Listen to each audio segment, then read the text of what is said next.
Hey, what's up guys, it's Lego Hobo 910 here with another Lego video. And in this video, I'm reviewing set number 76097, Lex Luthor Mech Takedown. Let's get right into the review. So first up, we have this bat glider here.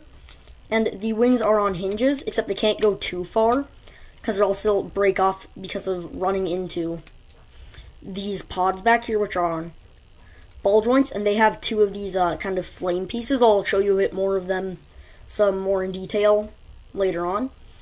Uses some ingot pieces and a sticker there along the back, two stud shooters, and it comes with an extra 2 stud refill there. Some more stickers on the front here, and he's just connected with a clear neck bracket. Overall, looks pretty cool. Doesn't actually fly. I'm pretty sure most of you assumed that, but I decided to put it out there. Here is Lex Luthor's mech. This is a fairly posable mech. It has the kind of click hinges at the shoulders and at the hips. And then for the kind of knee/foot joint, this is kind of its knee, and then it's like it has a foot and an upper leg, no real middle leg. So this is kind of the knee/ankle joint, and that's a ball joint, and then the hand joints are ball joints, as well as individual finger posability. He can give you a thumbs up. And then in this hand, there's the axe, which he doesn't actually hold on to. It's just clipped in with a pin here. And then there's some really annoying stickers to put on the side there. And then the fins for kind of his kryptonite axe.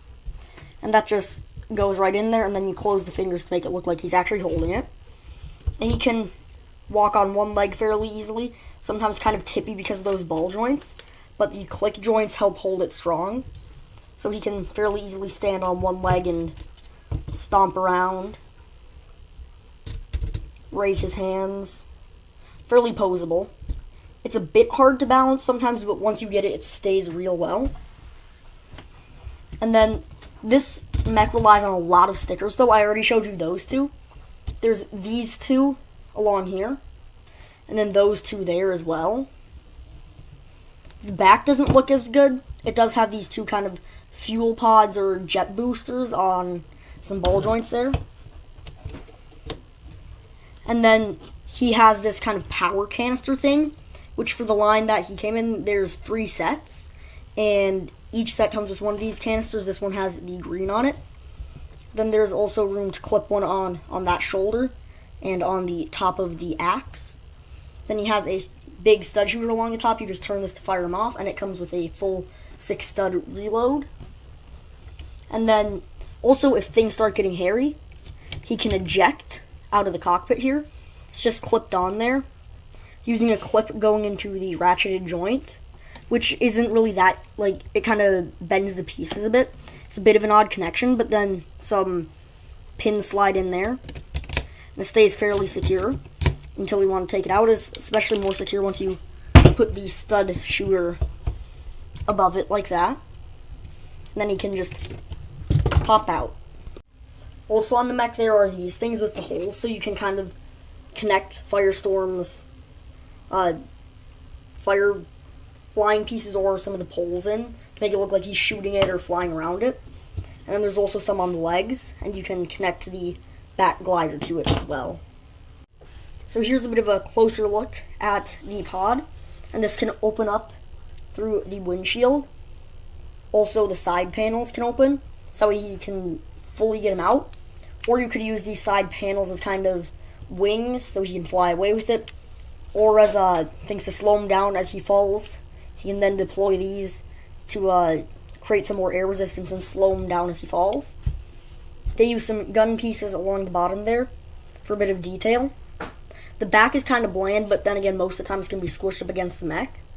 And then it has these kind of 2 jet boosters, or maybe you can imagine them as guns. And then we can open it, take out Lex Luthor, and there's another sticker in there for the seat, and then 2 joysticks, as well as a bit more transparent green. Our first minifigure here is Batman. I believe this is the new 52 version. He has a batarang, and then a fairly normal print there on the front. I like kind of the gray legs and gray body. It looks slightly like a flight suit in my opinion. And then you can take off the mask, and there's that face. Here is the other face. and then with the cowl. And then if we take off the head and the neck bracket, you can see the back printing a bit better, which just carries over the utility belt, and then a bit of muscle detail on the back. Nothing really that crazy. Here is Wonder Woman, and she has one of the flaws that most Wonder Woman figures have, where the printing for kind of some of the flesh-toned areas is really thin, making it super pink being printed over the red. And then I wish she had a double molded legs there, like blue and red, so it carries over a bit better than just going straight red. She has her golden lasso of truth. And then the hair piece is a fairly standard Wonder Woman piece with the crown. We can take that off and you can see her face a bit better there. There's the smile. And then this side, she is angry. Overall, pretty good Wonder Woman. Nothing really that special. Just kind of a generic Wonder Woman, but that doesn't get rid of the quality. Here is Firestorm, who is a pretty interesting minifigure here. He uses some of the kind of new blast and splat pieces there. There's two of them as kind of his boosters, and you saw two on the two kind of bigger ones on the back glider. And he just stands on those by them being connected to a little red piece there. And then he also has this kind of a ray piece there, and it comes with two of those. And then there is the big kind of splat or fire shield thing, and then the smaller one. And those you can connect to his hand via the kind of hand grip thing that's used a lot for Spider-Man webs. And you can like make them in different combinations by, you can like take these and then connect it using this transparent orange stud to get kind of a ray ending in kind of a poof. And then he also has two of these kind of power blast pieces, the non-shootable ones, the ones that just clip on to his hand, and there are two of those. So here is Firestorm now, is just the minifigure with all the fire blast pieces removed so you can see him a bit better. And he has some pretty good printing on the front there, with the orange on yellow lines for the muscle printing kind of hidden behind those straps going across the front. And then they did a bit of printing along the bottom of the torso there to kind of carry up the leg colors, the pants colors there. And then around the back, the straps continue in a bit more muscle detail. And then this fire piece is molded on there. You can't take it off, it's part of the head. It's one of the kind of Green Goblin pumpkin bomb pieces. And then that's in transparent orange, which then connects to his head, which is the red color, with then a golden band around the front. And his eyes are gold there.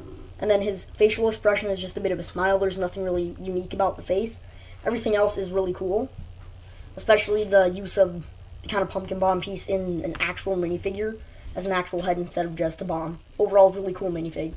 Here is Lex Luthor, who is a simple minifig, but then again, the character didn't really, like, his costume isn't really that complex.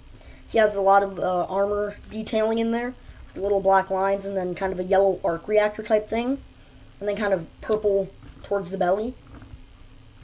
Then around the back, it's just some more green with all the lines, and then a bit of purple on the side there. Looks really complex armor printing.